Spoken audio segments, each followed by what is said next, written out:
Hello दोस्तों, देखिए shooting Maithili में हो रहा है।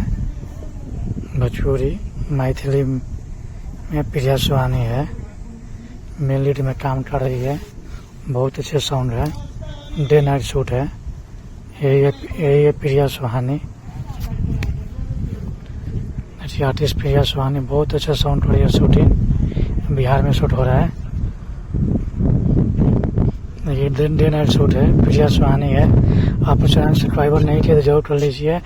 अपन नए वीडियो ऐसे ही मिलता रहेगा शूटिंग के लिए। शूटिंग क्या देखिए, 2 कैमरा है। कितना अच्छा फार्म हाउस है, 2 कैमरा है। देखिए 2 कैमरा शूट हो रहा है। बैकग्राउंड में थोड़ा सा लड़की है, लड़का है। मेन लीड में प्रिया सुहानी और सीनियर है। देखिए कितना शूट हो रहा है, कितना अच्छा लोकेशन है फार्म हाउस का। देखिए कैमरा चल रहा है। ऐसा ही शूट होता है day night outdoor shoot. Camera भी चल रहा है, कितना अच्छा कैमरा है। 5D कैमरा है।